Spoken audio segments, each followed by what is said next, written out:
She was holding her hand like she'd earned it. Right there on the courthouse steps, Jenna, in heels too high for the sidewalk, gripping the fingers of a little girl in a floral jacket. The girl was maybe 7. But the posture, that tilt of the head, that precise tension in the shoulders, that was mine. They didn't see me at first. I stood frozen across the plaza, half behind the bronze statue of some state hero no one remembered. Jenna turned, laughing at something, manufactured light in her voice, and the child looked up and smiled. Not a polite smile, not the unsure kind you give strangers. It was too familiar, like she already knew me, like somewhere in her subconscious, some cellular breadcrumb trailed back to me. That was the first fracture. I didn't approach, just watched. Watched Jenna crouch beside her, straighten her jacket, tuck a strand of hair behind her ear, hair that fell the same way mine did in humidity. She'd named her Emery. I didn't hear it that day. I heard it 2 days later, from a preschool tag photo on Facebook, shared by a mutual friend who hadn't unfollowed me yet. Can't believe Emery's already in 1st grade. Emery. The name I wrote on the embryo transfer form under preferred future use. My name is Claire. I'm 39. I live in Asheville, North Carolina, and I'm a clinical data analyst for a biomedical firm. My job is to audit systems, find where the numbers don't match the narrative. I don't make assumptions. I don't leap. I follow the paper. That night I followed it back. Pulled up my old fertility portal, the one Jenna had recommended back when I froze my embryos, just in case.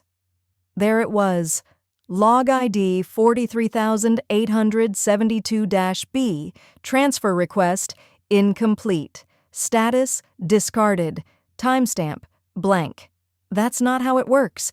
If an embryo is discarded, it's logged, sealed, and finalized with a 3-signature trail. Mine, the lab's, the ethics officer's. There were no signatures. Just a note at the bottom. Record moved to related profile per transfer agreement. I clicked. The related profile was hers. Same clinic, same year, same batch ID, different lie. I stared at the screen until my coffee went cold. Then I pulled out the old envelope she once mailed me when I was recovering from my second failed IVF attempt. Inside was a sympathy card, a tea bag, and a quote from some motherhood blog. Some children grow in your heart, not your belly. At the time, I'd thought she was trying to comfort me. Now I knew she was trying to soften the ground before she buried the truth. She'd stolen my egg. She hadn't just used my biology. She'd forged a future, scripted a lie, and built a child into it.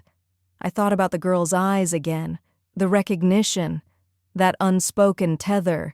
Jenna didn't know I'd seen them, didn't know I'd seen her. And I had no intention of warning her, because this wasn't grief. It wasn't even betrayal. It was breach. And I don't scream when I'm breached. I counter-strike. I didn't go to work the next day. I called out, citing a family emergency, a lie, but one grounded in truth. A stolen child qualified. I wasn't ready to say her name out loud yet, not until I knew it was mine to say. Instead, I drove to the fertility clinic, not the office where I had my initial consultations, the record center, an off-site building 10 miles from downtown where they archived patient files in floor-to-ceiling cabinets and locked server rooms. The receptionist smiled like nothing was broken.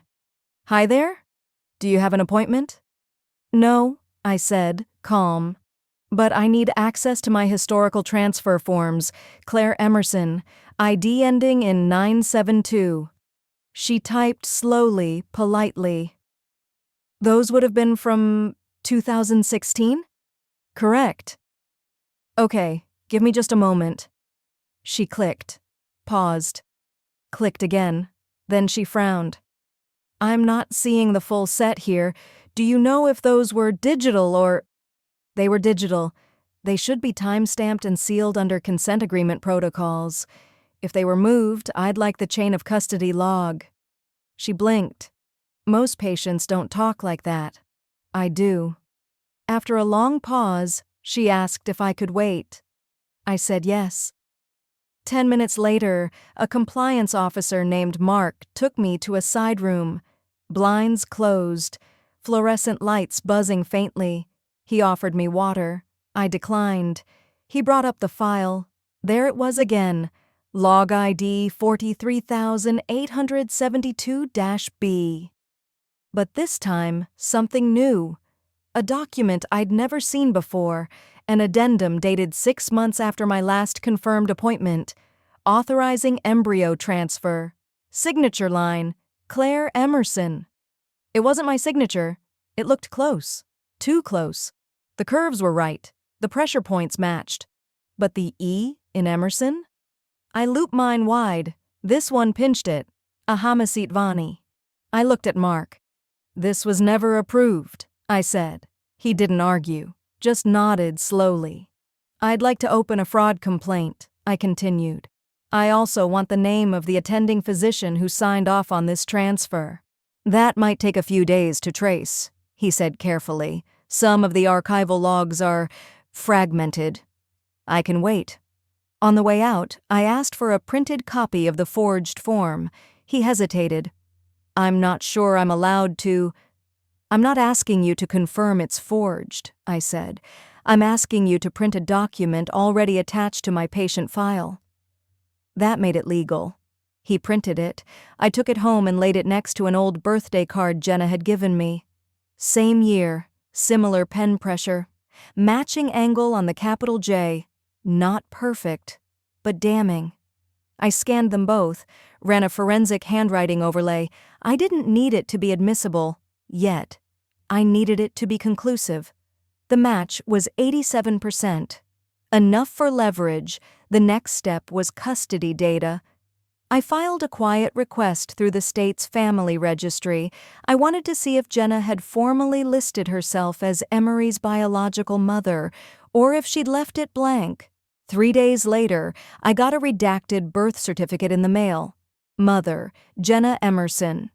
Father, unknown. It didn't say donor egg. It didn't mention surrogacy. It was clean. Fraudulently so. I sat on the floor of my apartment, knees against my chest, paper in one hand, glass of water in the other. She hadn't just tricked me into losing a child. She'd rewritten the ledger, erased me. And now that I knew, every memory rewound with surgical cruelty. The calls she didn't take, the sudden distance right after the failed IVF cycle, the way she looked at my refrigerator magnets when I'd posted that quote about second chances, like she was hiding something in plain sight.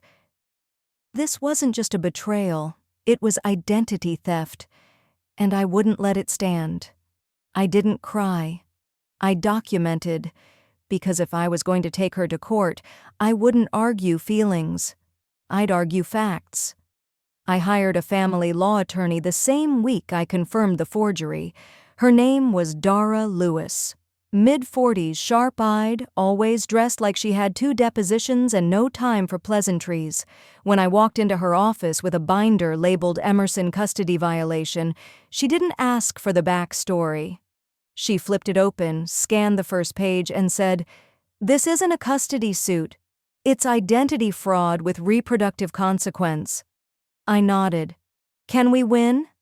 She closed the binder. "That depends. Do you want custody? Or fire?" "I want both," I said. She smiled, the kind of smile lawyers save for clients who walk in with receipts. We filed a preliminary motion for maternal recognition. Not full custody. Not yet. That would be too loud, too soon. This first move was forensic. An affidavit requesting a court-mandated DNA test to establish whether the child Jenna was raising was genetically mine. Jenna didn't respond at first. She ghosted the service attempts, refused to sign certified mail. Her lawyer tried a delay tactic, said she was Traveling for a wellness retreat. Dara filed a counter motion attaching timestamps of Jenna's social media posts. She hadn't left the city. The judge scheduled a hearing. That was the first time Jenna saw me after I filed. She walked in with a white blouse, pearl earrings, no makeup, playing innocent, pure, the injured party. I watched her scan the courtroom, looking for someone to pity her. There wasn't anyone, not this time. She didn't look at me, she looked through me, like if she stared hard enough I'd go away. But I didn't. I sat there, perfectly still, as the clerk read the petition title out loud. Petitioner Claire Emerson seeks formal recognition as biological mother of minor child, known as Emery, currently in the sole care of respondent Jenna Emerson. That broke the air. Jenna's mouth twitched. Her attorney leaned over, whispered something. Probably told her not to react. She didn't listen. "She's lying," Jenna said suddenly, voice thin, sharp. The judge raised a hand. "Ms. Emerson, you'll have a chance to respond. For now, let's review the affidavit." Dara stood, passed over the forged transfer form, the original signature samples, the DNA test order request. She spoke slowly, without heat. "This is not about emotional attachment," Dara said. "It's about medical ethics. My client was led to believe her embryo was destroyed. It was not. It was implanted, illegally. And now a woman with no genetic relation is listed as the biological mother." The courtroom fell quiet. Jenna finally looked at me. Not with guilt, not with fear, with rage. "You gave up that embryo," she hissed. "You signed the discard form." "No," I said, my voice flat. "You forged the consent to transfer." Dara placed a side-by-side comparison of Jenna's handwriting and the forged form on the evidence screen. Even the judge's face shifted. "I'd like to grant the DNA test," he said. "Expedited." Jenna's lawyer stood. "We object to the basis—" "Objection overruled," the judge snapped.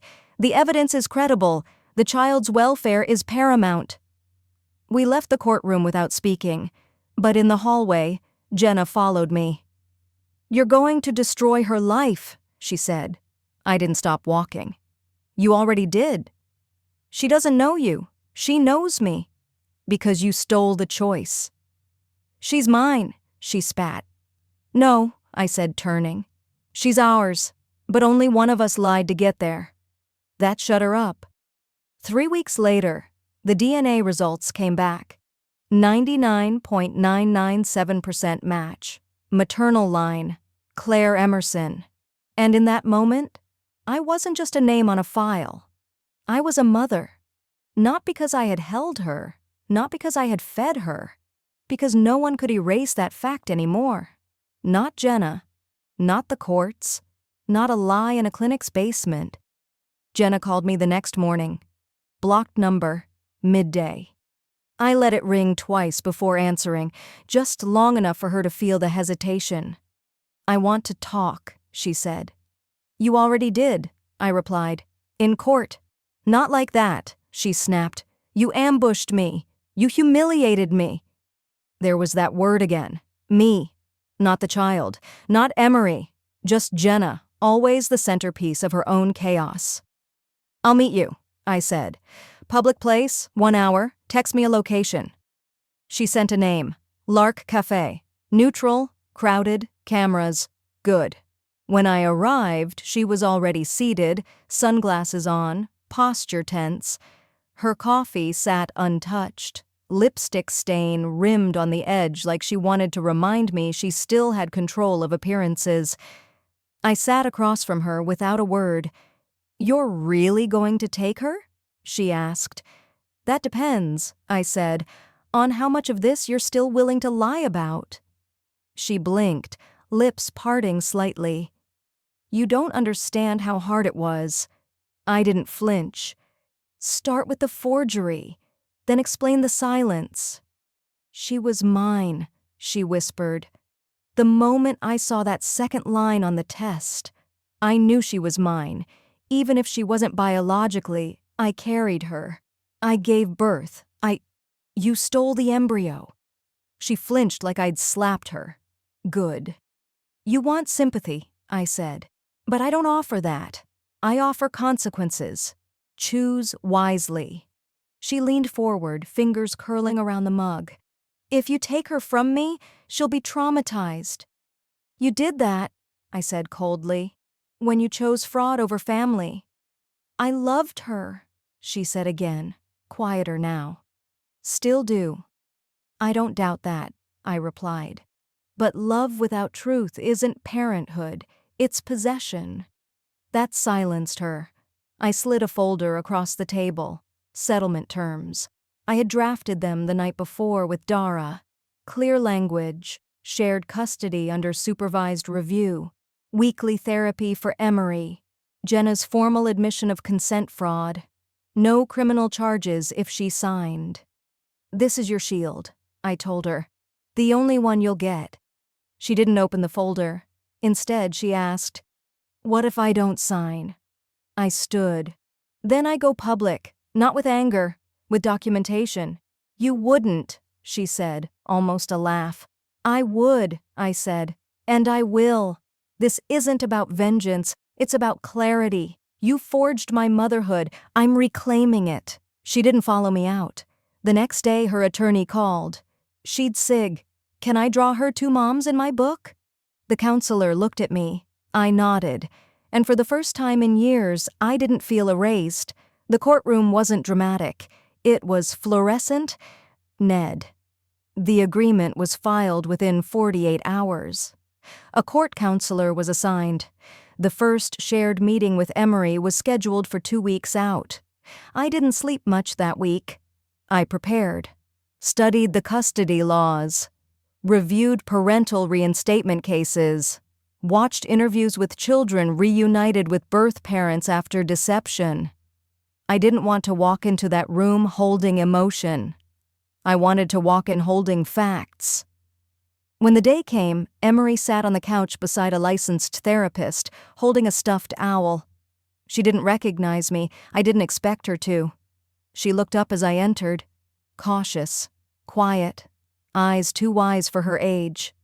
Hi, I said softly. I'm Claire. She tilted her head. You're Mommy's sister. I nodded. I am. The therapist glanced at me, gave a small nod. I continued. There's something I want to share with you. Something true. And kinda big. Emery blinked slowly. I'm also your mom. Silence. Then, how? I sat on the floor beside her. Because you grew from a part of me. From the very beginning. Her face stayed neutral, but her owl was pulled a little tighter. The therapist stepped in, explained gently, filling the spaces I couldn't yet. Language appropriate for a 5-year-old, framing the truth like a story she could step into slowly. When I left that room, Emery hadn't hugged me, hadn't cried, but she'd asked one question, 2 tables, 2 nameplates, 1 judge, a quiet clerk who typed everything like it was just another Tuesday. But this wasn't Tuesday for me. This was the dismantling of a lie, public, permanent, and entered into record. Jenna sat to my right. Her attorney kept whispering things, reassurances, strategy. She didn't look at me. I didn't need her to. I wasn't here for her anymore. Emery sat in a small adjoining room visible through a frosted window. A child psychologist kept her occupied with puzzles, while her fate unfolded in the next room. When the judge asked me to speak, I didn't hesitate. I stood, steady, my voice flat by design. I am the biological and legal mother of the child in question, I said, and I was deceived through forged documents, concealed medical procedures, and deliberate omission. I am not here to erase the woman who raised her. I am here to correct the record, and to ensure that record never permits this form of theft again. The courtroom was silent. Even the clerk had stopped typing. Then the judge turned to Jenna. Her voice was too soft at first, a rehearsed tremble. "I only did what I thought was right. I loved her. I didn't know how to go back once it had started." "Did you forge consent documents?" the judge asked. "Yes," she said. One syllable, but it echoed. "Did you mislead the clinic?" "Yes." "Did you knowingly prevent the biological mother from asserting her rights?" Pause. Then, "Yes." That was all they needed. The gavel didn't bang. The judge just nodded and began dictating terms. Custody, shared under strict review, medical access, granted to both parents, all educational and legal decisions to be jointly approved, no relocation allowed without a judge's signature, and then, because I had asked for it specifically, mandatory reproductive ethics counseling for Jenna for no less than 1 year. Jenna flinched at that. Her attorney leaned in. I didn't look at either of them, because none of this was for show. This was structural. This was infrastructure, something I could build Emery's future on. After the hearing, reporters waited outside. Not many, just 2. They asked if I wanted to speak. I declined. Instead, I emailed my statement to the National Family Law Journal that had first covered the sterile myth case. They'd asked for an update. I gave them one. Clean, factual, titled, "When Consent is Forged, a Legal Framework for Reproductive Identity Theft." It was shared 40,000 times in 3 days. I received 27 messages from other women. 4 of them had nearly identical stories. They thought their embryos were discarded. They weren't. One woman found out hers was carried to term by her former sister-in-law. Another discovered hers had been implanted in a surrogate and sold via black market contracts in another country. This wasn't just my story, it was a symptom. So I created a repository, encrypted, secure, pattern-mapped. I cross-referenced timelines, clinic names, anonymized birth records, and case numbers. Within a month, the legal center I volunteered at launched a new branch, Reproductive Fraud Advocacy and Documentation Initiative. We called it REFRAME. Jenna knew. She saw the headlines. She watched the interviews. But she never reached out again. Instead, she posted photos of Emery, smiling at the zoo, holding a paintbrush, eating cereal on the porch. She tagged me now. We didn't interact, just coexisted. 2 truths, 2 mothers, and a child between us who deserved nothing less than the full weight of honesty. The transition wasn't gentle, it was legal. Every exchange had to be documented, every handoff monitored. We logged drop-offs with timestamps, receipts, GPS verification. It wasn't about trust, it was about trail. The first time Emery stayed with me overnight, she didn't call me Mom. She didn't call me anything.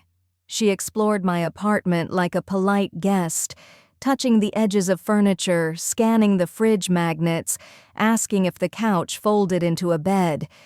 It didn't.